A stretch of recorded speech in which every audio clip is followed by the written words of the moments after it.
How's it feel to have a video that gets 1 million views? The views, I really don't care, to be honest. I've gotten a lot of cool responses. I'll bet you have. From grown men like 40, 50, 60 years old. That have been through similar things? Yes. It's amazing to me how many people have been through things like what you described in your video. I spoke at a conference last night in Baltimore, and when I got done, there was a couple people I could see in the crowd that every time I speak, there's always a few people I can identify in the crowd that are like they're getting the emotional reaction out of it, you know. And there was a guy that was in. There was one guy that I noticed him. Unfortunately, he didn't approach me afterwards, which I understand. He was going through it, you know, and he probably wanted to say something and didn't because of embarrassment or something like that. But anyways, there's a line of people I'm talking to after the event, and there's a guy that's in the line. I see him about 4 people back. He's a tall guy. He's probably 6'3", 6'4". He's a big black dude. He's nice. He's nice dressed. Got a little like hat on. Beard, glasses. I can see he's got like neck tattoos, and he's got gold teeth. He's got a couple gold teeth. He looks like he's probably been through some hard times, you know. And I kind of noticed him in the line. That was the first time I noticed him though. So I'm talking to a few people, whatever. And they get out of the way, and this guy's, I mean, he's massive, and he looks like a tough freaking guy, you know. Just I wouldn't mess with him. Mm-hmm. And he stuck his hand out, shook my hand. He said, "Thank you." And then he fell apart. He just started crying. And he's probably 40, 50, maybe 60 years old. And he just started crying. And I gave him a hug and I held him. And he's bigger than me. And I'm like holding this guy. And he's sitting there crying in my shoulder. And he just kept saying, "Thank you, thank you, thank you for saying what you said and telling your story the way that you did." And he said, "I hope that one day I'm strong enough to tell my story the way that you do."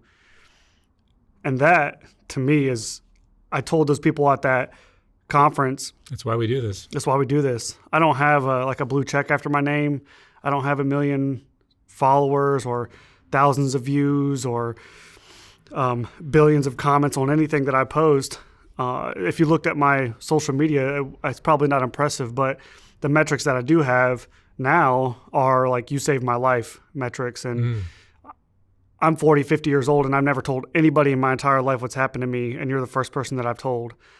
I've had people tell me, after hearing you speak, I went home and told my wife exactly what happened to me and why I am the way that I am, and now I'm going to go get therapy. Now I'm going to go get counseling.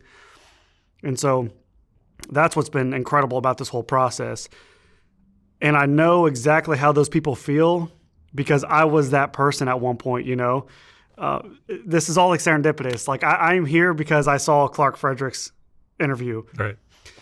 And when I saw his interview the first time, I remember, I was sitting in my car, I think, when I watched it.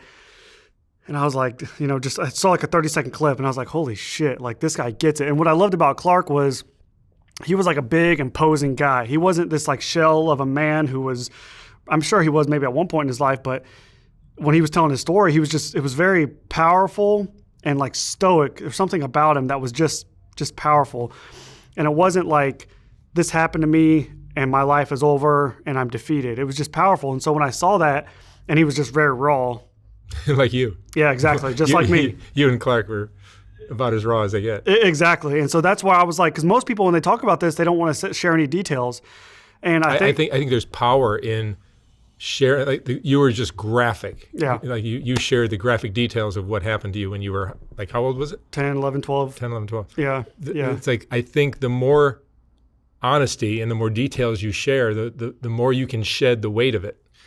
Yeah. And it, you know, it helps because when people hear sexually abused or molested, I think oftentimes they're like, oh, like his weird uncle touched him once or twice. And it's like, you know, Clark's story, he was brutally raped by a man when he was 12 years old.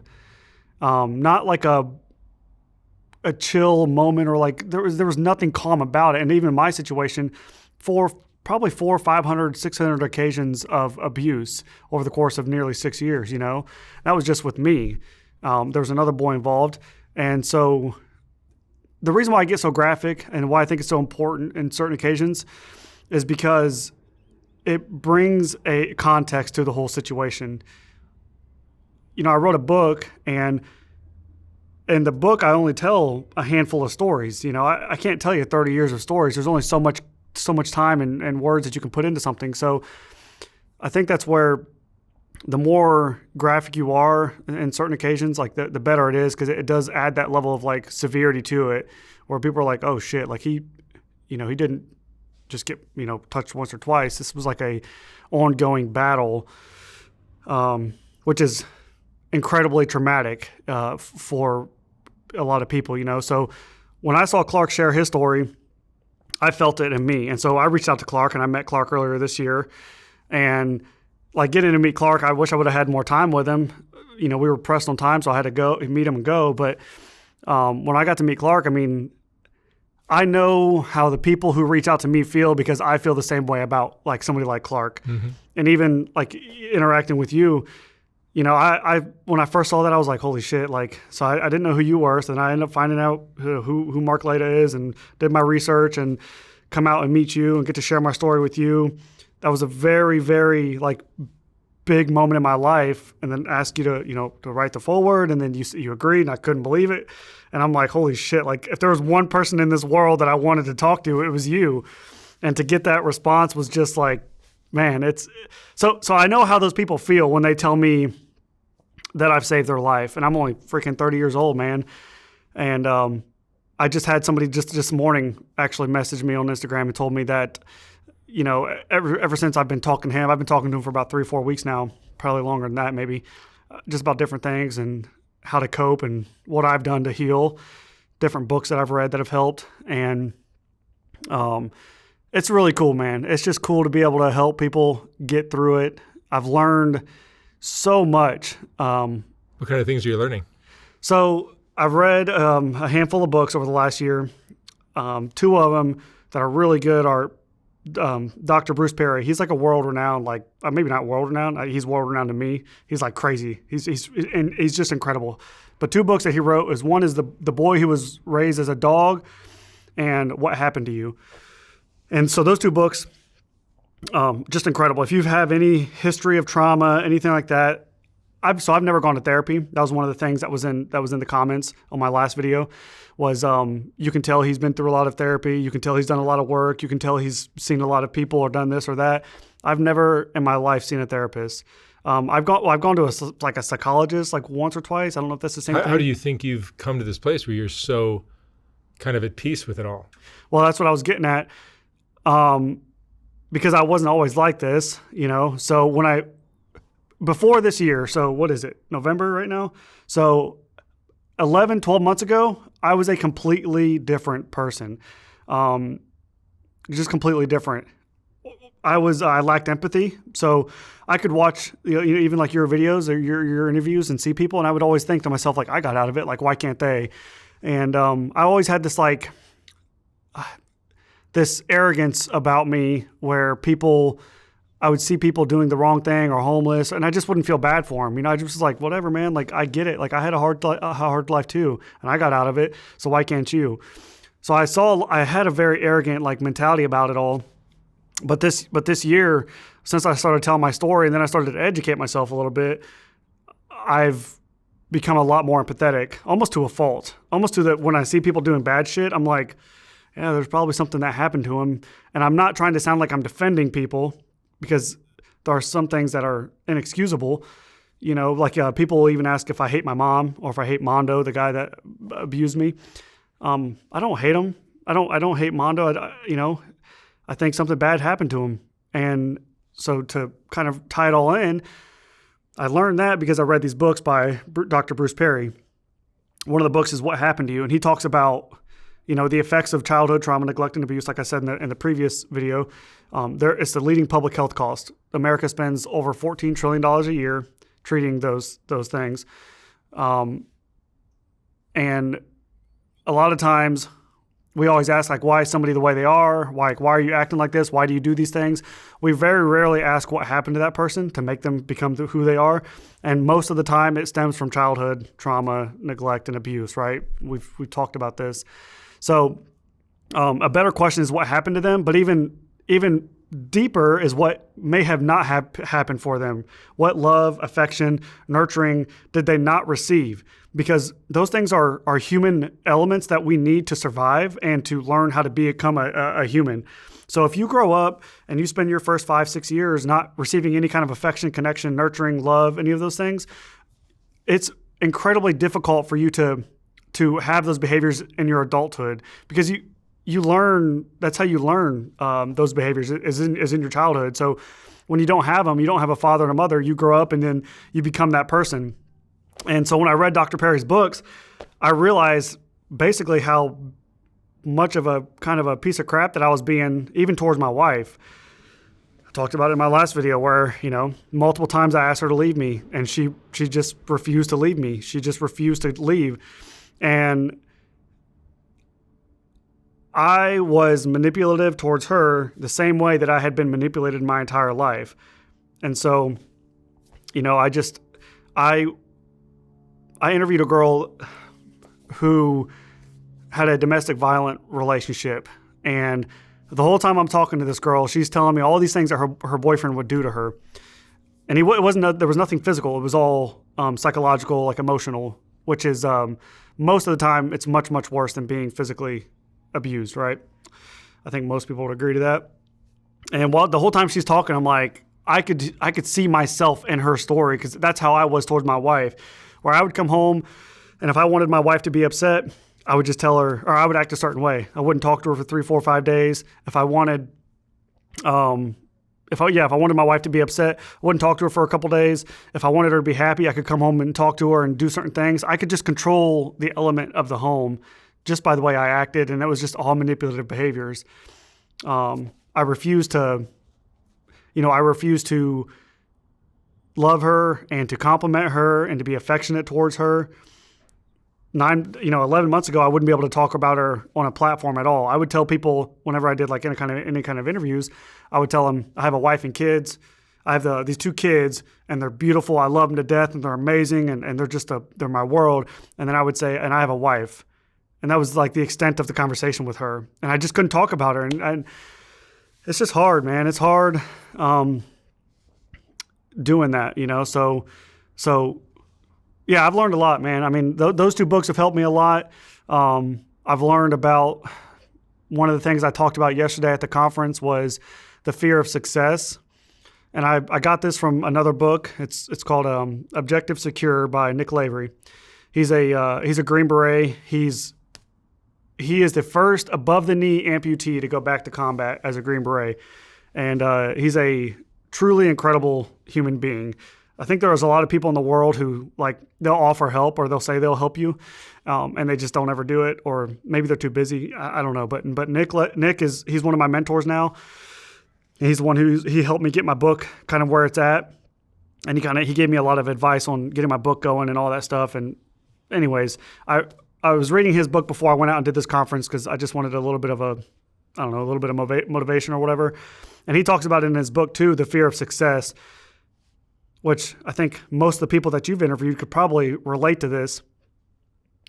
It's so much easier when you go through some hard times or you're living like a tough life to be down in that hole and to just stay down there. Because once you become successful, now you have like all of this added pressure, probably internal. There's probably not that many people that are really counting on you to be successful. But for me, like when I became successful, I guess, I got out of the childhood and I won some national awards and I wrote a book. And once I did all of these things, now I have a wife and kids and a career. I have all of these things that are like in this like success pot, and I don't want to lose them. So there's this like terrible fear of all of that. Whereas in my mind, even today, it's easier for me to think about like just living in an apartment by myself, where I don't have all these external pressures, all these people counting on me. So there's like that level of fear of success that I've learned, and just trying to navigate that and overcome that and just stay the course. If you want to get sober or you want to get off the streets and stop being homeless, I mean, it's hard. It's very, very hard. It's so much easier to sit there And then even once you get to the point of success, you have to keep going. And that's what's hard about it. That's like discipline is maintaining that effort going forward. And so that's what's so difficult. So anyways, those are all the things. I mean, I've learned a lot more than that, but I mean, those are some of the things I wanted to touch on. I guess just to address some of the comments, because people are asking questions. I don't really look at the comments too much. What kind of comments did you see? Some of the comments were, my mom deserves prison and she should rot in hell and all these other things. Listen, I don't have any hate for my mom. Don't have any hate for my sisters. I love them. They are my family. We don't have a relationship. A lot of people are asking that, what kind of relationship we have. We don't really have one. I've tried to have a relationship with them multiple times. I just can't have a relationship with somebody who's got like a negative, energy, or they're just like energy vampires. If I try to have a relationship with them, it just goes south, unfortunately. So to clear that up, I guess. But I don't hate them, and they don't deserve anything. If anything, I would like to go back and meet my mom when she was 8, 9, 10 years old and find out what happened. I'm sure she has her own problems. Not only that, but she was raising 3 kids by herself, which raising children by yourself is arguably one of the hardest jobs in the world. I mean, it's just children need community. They need connections and positive people. They need as many people as they can in their lives. So that was one of the questions. Probably going to catch some flack for this one, and I don't want it to come off the wrong way. A lot of people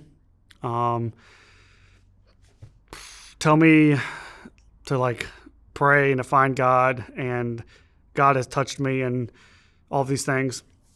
I think there's this unnecessary pressure to be a Christian and to be religious or to count on God. And I have my theories.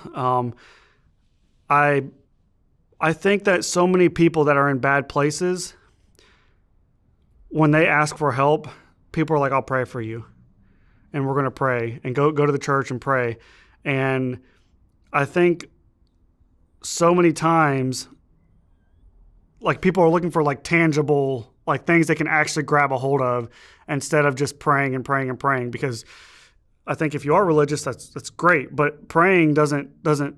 I think it has its place where maybe talking to God helps you figure out your problems, and that's great.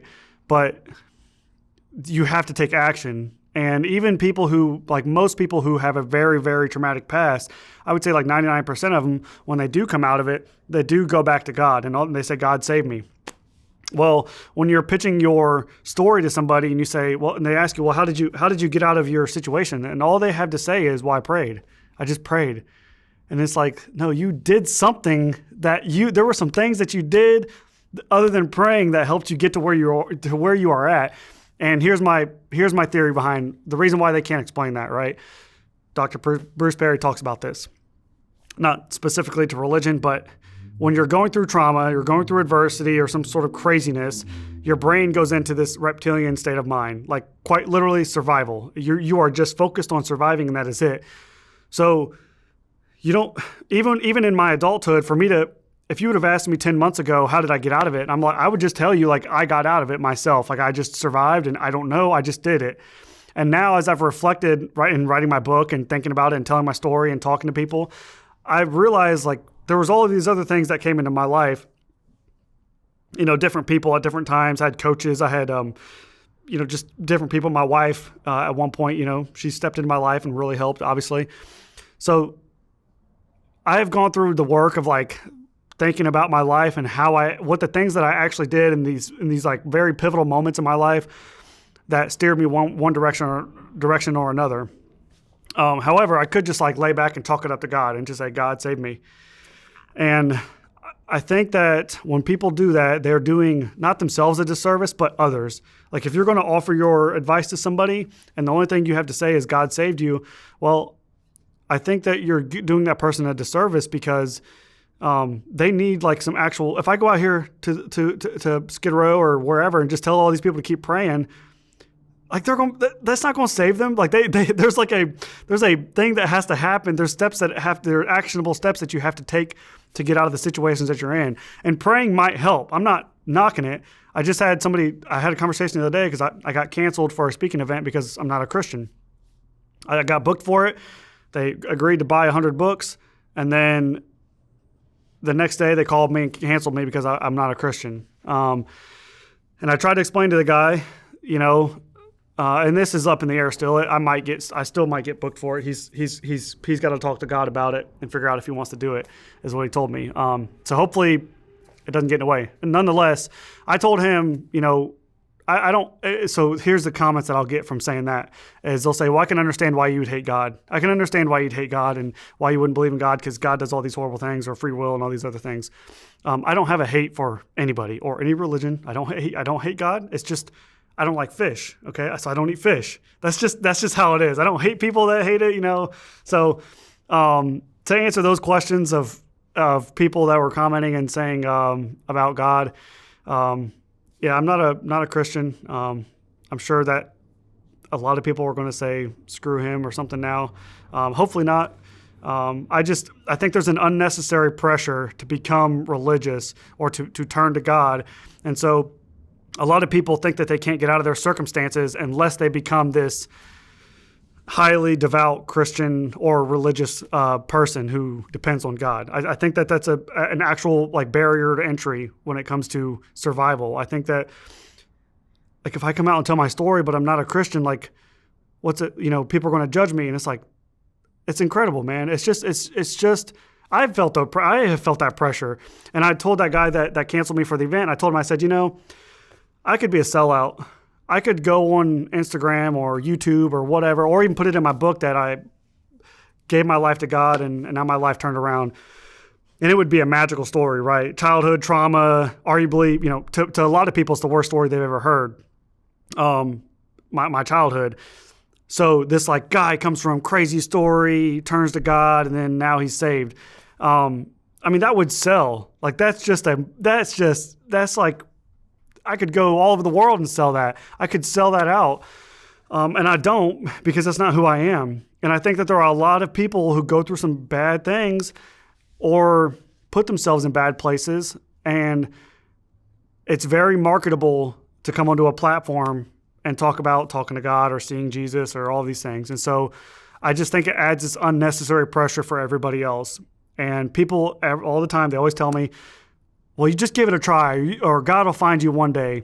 And like, imagine if I went up to all these Christians and was like, hey, like God's fake and like one day you're going to lose your faith, right? You know that, right? Like God's not real. And like one day you're going to lose your faith. And I just like kept hammering that in their fucking face. It's like, how would you feel? Like you'd be like kind of pissed off, wouldn't you? So don't you think that when like, I don't mind somebody saying, hey, I'm going to pray for you. I appreciate those things. I appreciate the kind words. Doesn't bother me a bit. But when I tell you I'm not religious, please don't like beat me over the head with the God stick and try to like get it in my face, So that's been and the only reason I say that, like I said, just to reiterate, is I think that so many people want to get out of the places that they're in and they're looking for tangible steps, and prayer seems to be like one of the only things that people will tell them. Versus at some point, like there's a level of empathy, like I was talking about earlier. I've become very empathetic of people to almost to a fault. There is a level of empathy that I have, and then there is a level of like, okay, I understand everything that you're going through, understand how hard it is. Now it's time to like take some accountability and like, hey, and if you want to get out of this, you can. It's going to be hard as hell, but you can do it. It's simple. It's not easy, the steps to doing what I've done. So to get where I'm at without doing any therapy, without talking to any therapist, or because I could go. I've seen some of your interviews. There was a girl you interviewed who had bipolar disorder. Oh my God, she explained it so well. And I was like, oh shit, I probably have bipolar disorder because she's like, and this is exactly how I told my wife this one day, actually. I came home, and this is one of the days that I told my wife I wanted a divorce. And we go back in the kitchen and we're yelling at each other.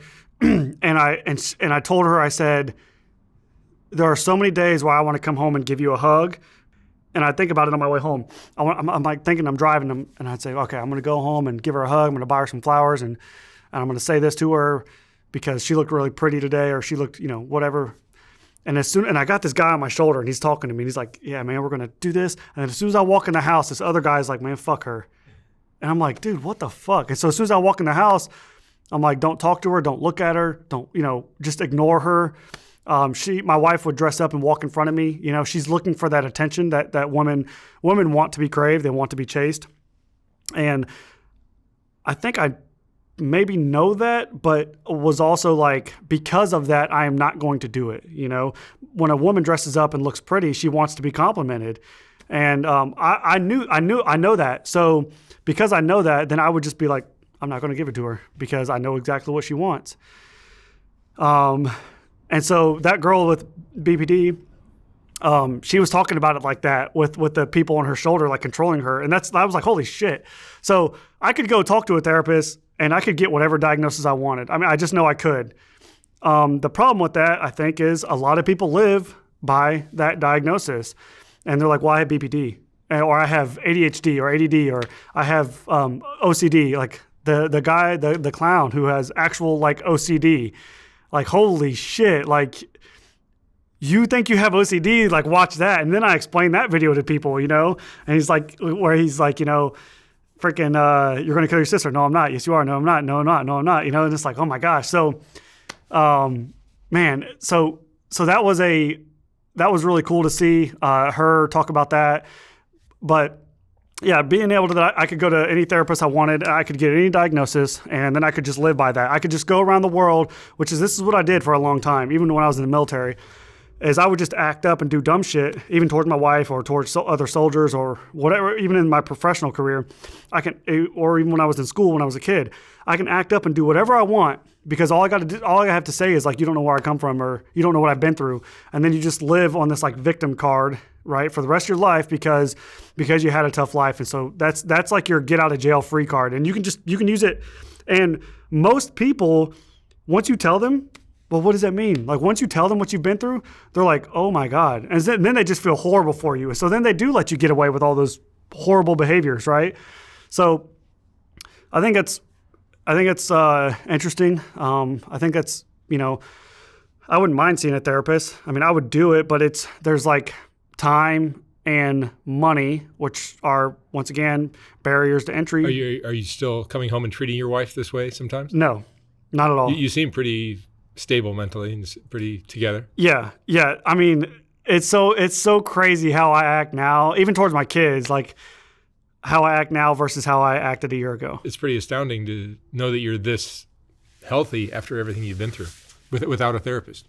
I know. That's what everybody says. Even when I talked to Clark on the phone, I told him everything that happened to me before I went and met him. And he even was like, so what happened? Like, did you see a therapist? Were you ever addicted, an alcoholic?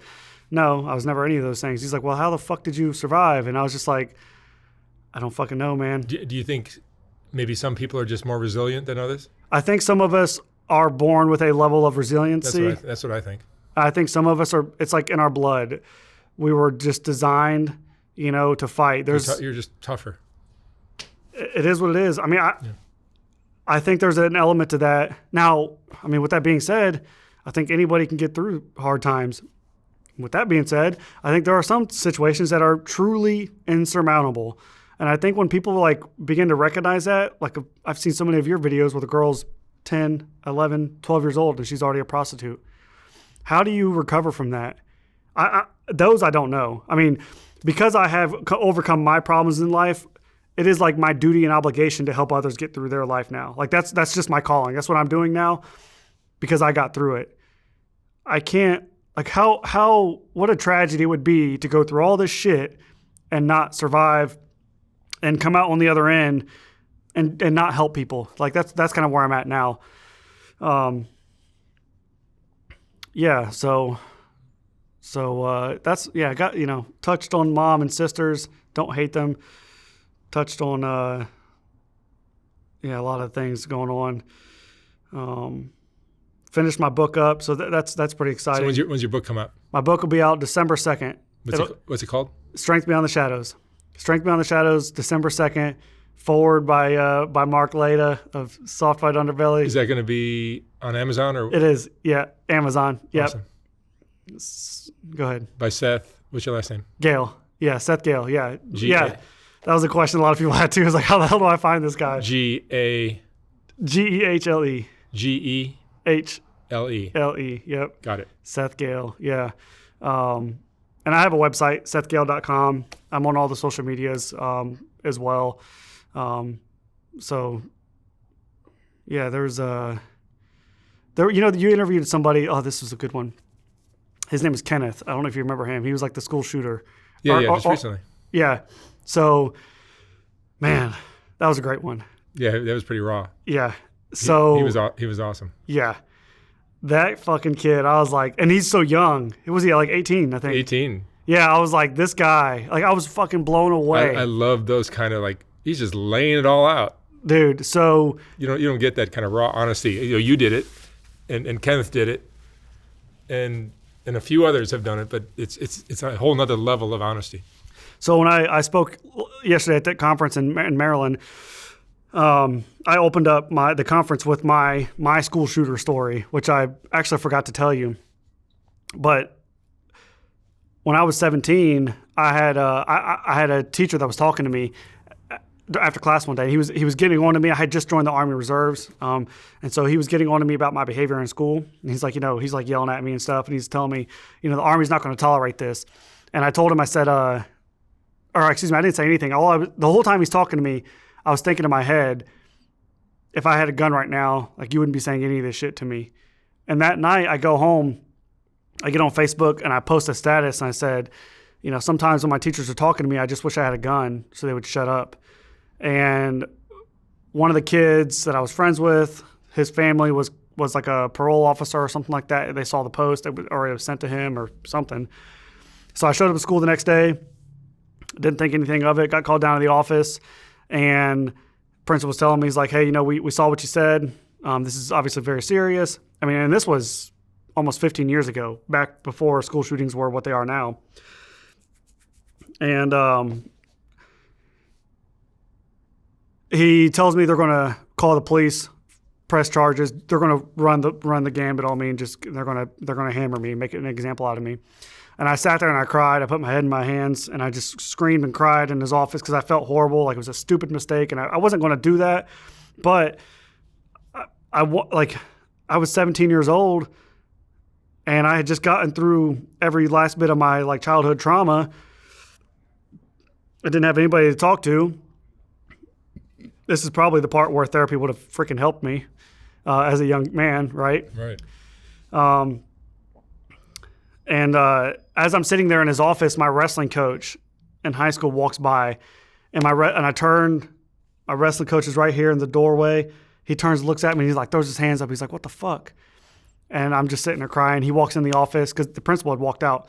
So my wrestling coach walks in, and he says, he's like, Seth, he's like, what's going on? So I tell him the whole situation, and he loved me to death, but, he wanted to beat the hell out of me because he's just like, what the fuck is wrong with you?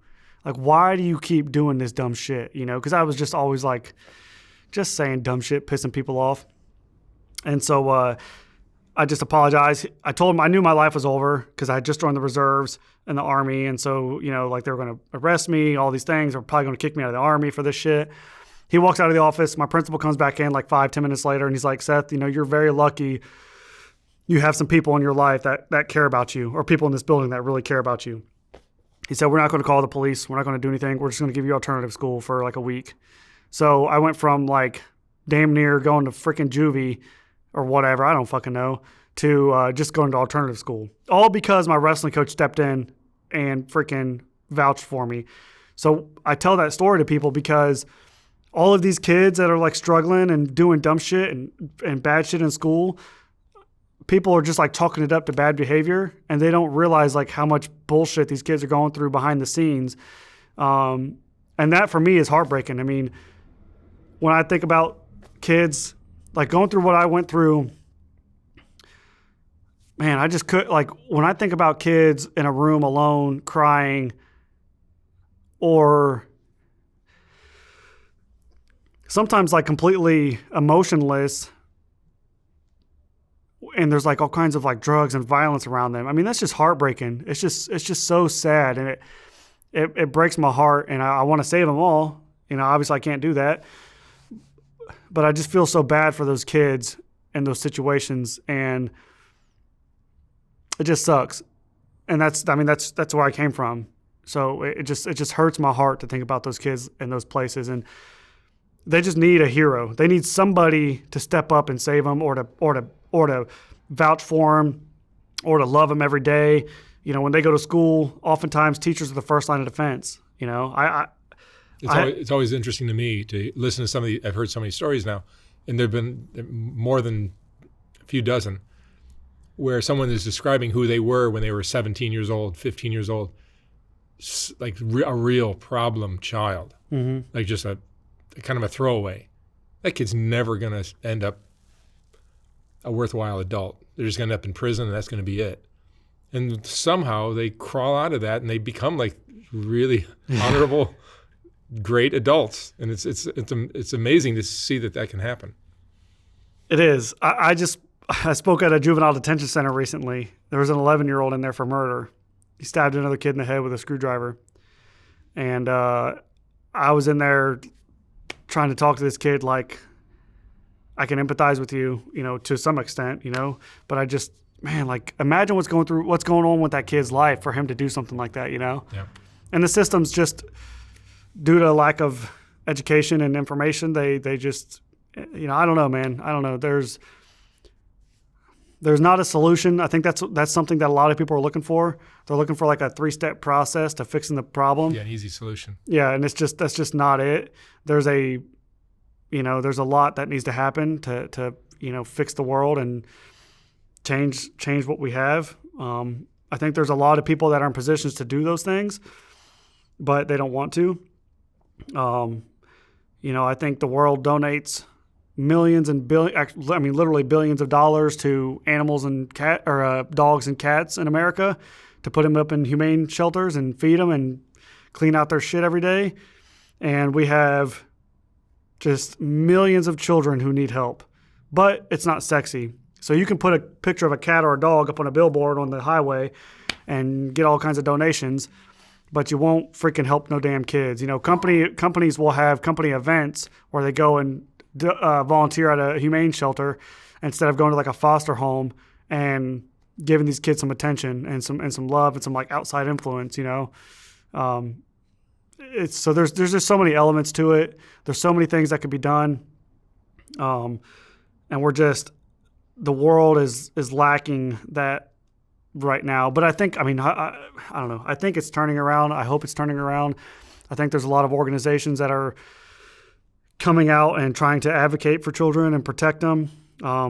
This shirt I'm wearing is one of them. Mom Army and Dad Army, that's what they do. They try to advocate and create policy and do things like that to protect children and basically stop the war on children.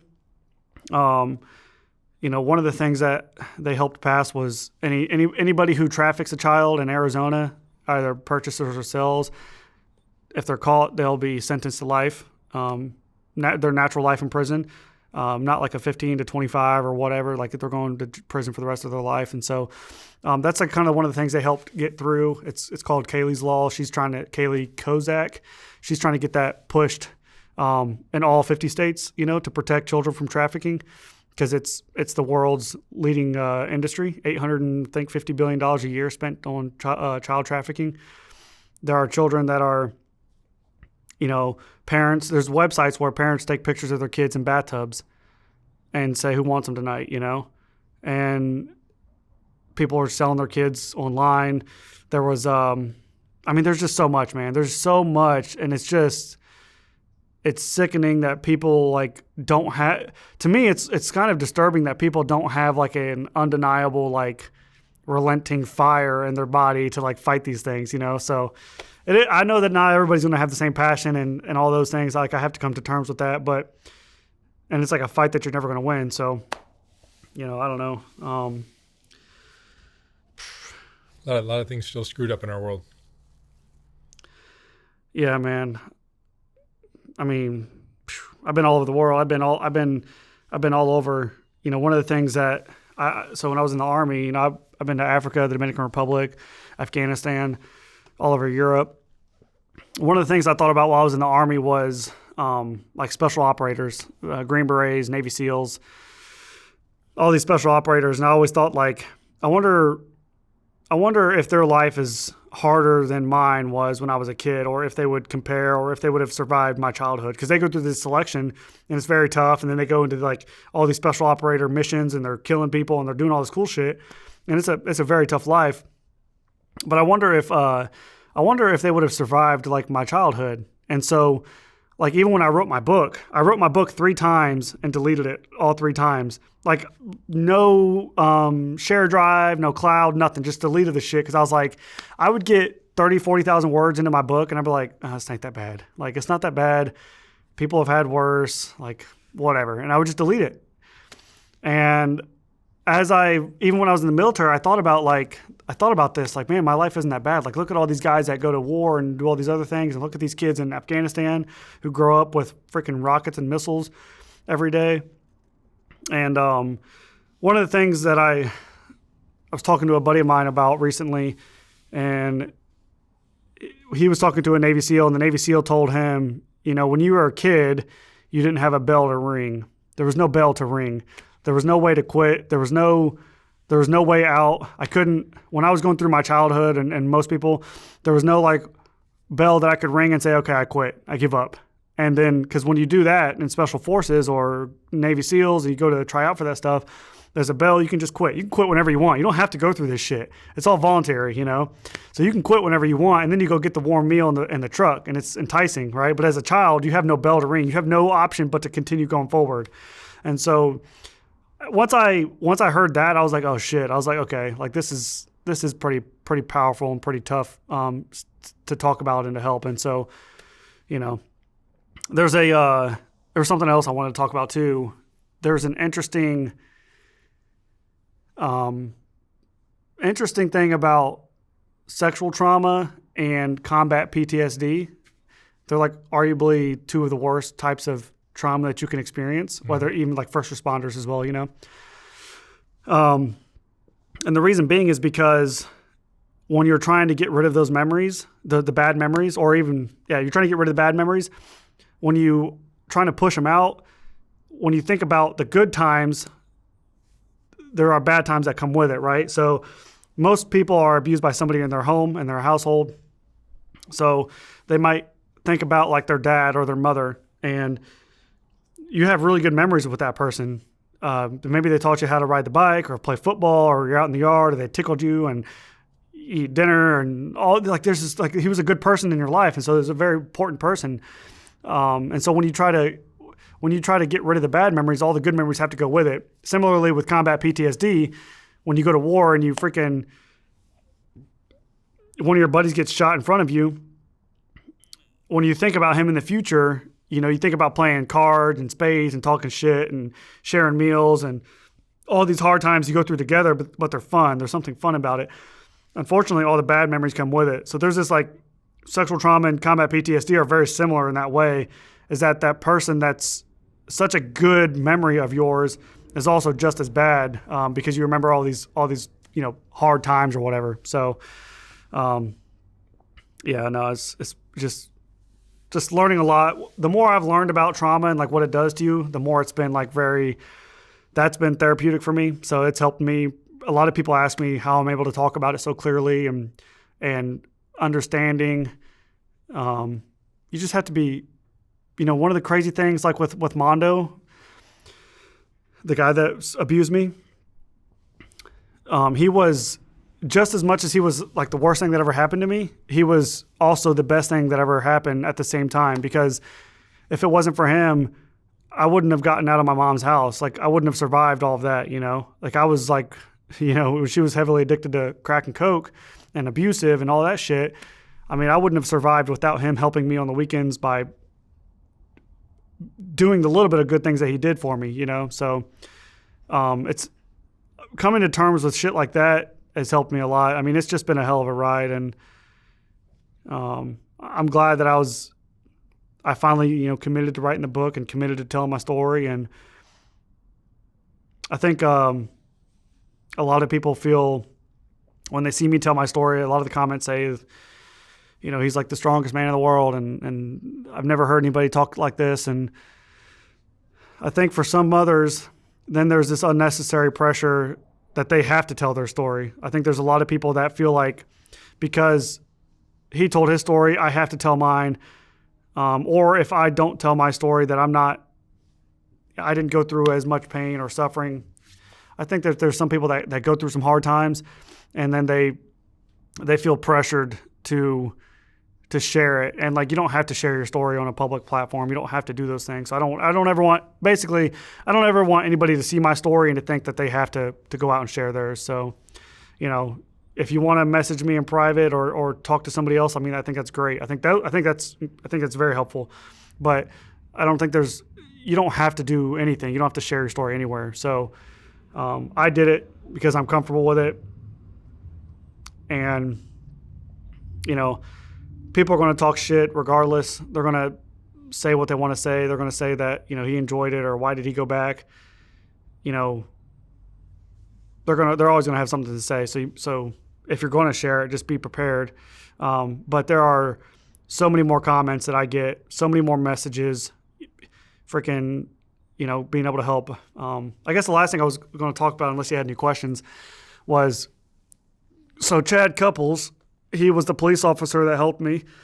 I don't know if you remember that. Yep. That was the moment where I kind of fell apart in the in the last interview. Yes.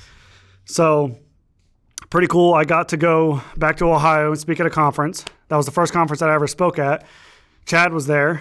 I get done speaking. The whole room's like really emotional, not everybody, but a lot of people were crying in there.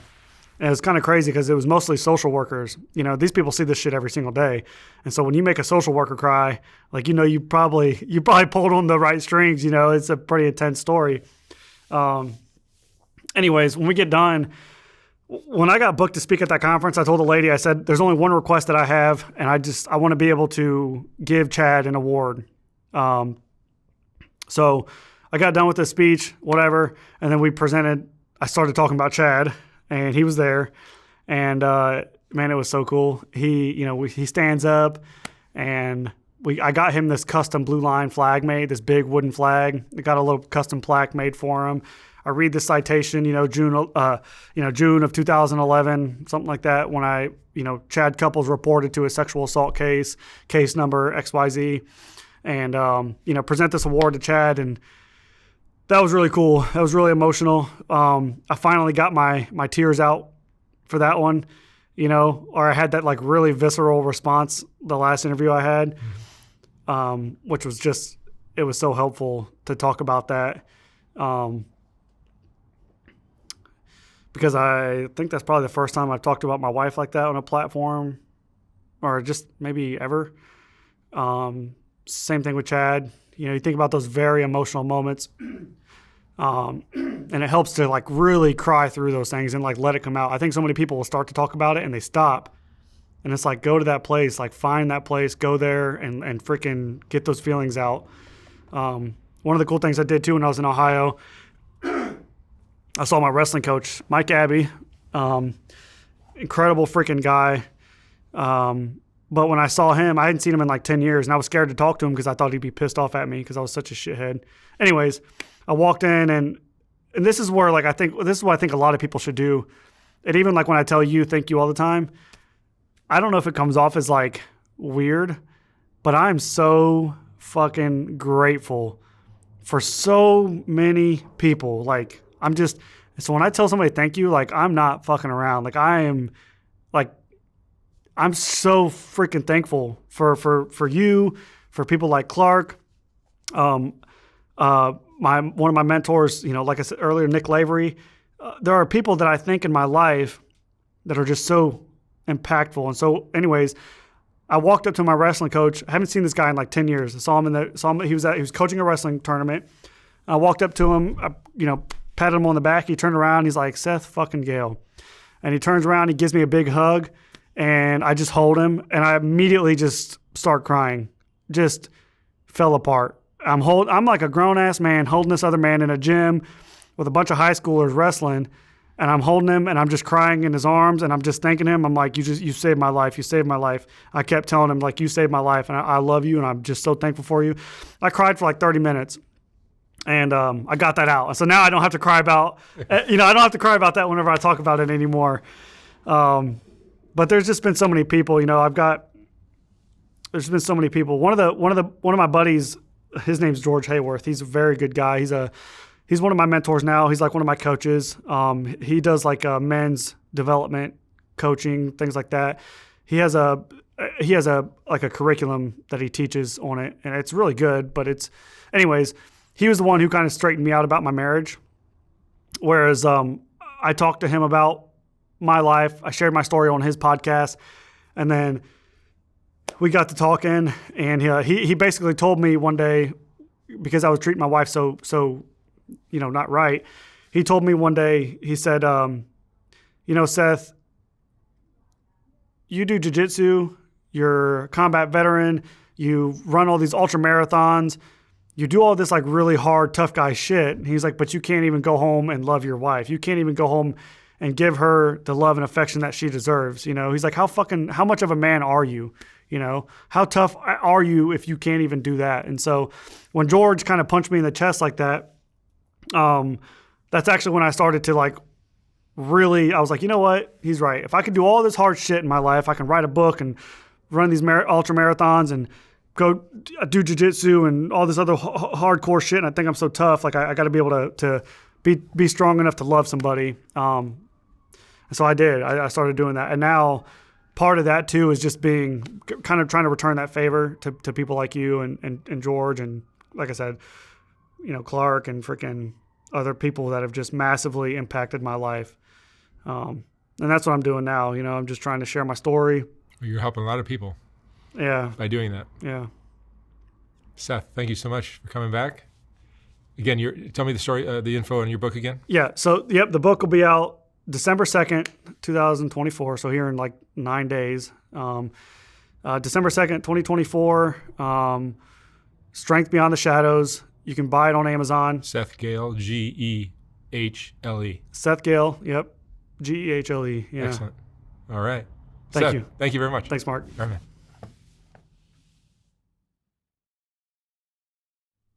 Even though Soft White Underbelly consists of a lot of videos, it's really still a photography project to me. And if you appreciate the photography, sometimes it's difficult to enjoy it when it's scrolling down the screen, which is the only option I had in this horizontal format on YouTube. So last year we came out with the first Soft White Underbelly book, which is a collection of the best portraits from the thousands of interviews I've done. Each portrait in this book is accompanied by an interesting quote from the person's interview. Oh my God. There's more. Wow. These aren't as bad as I thought. I look like a witch.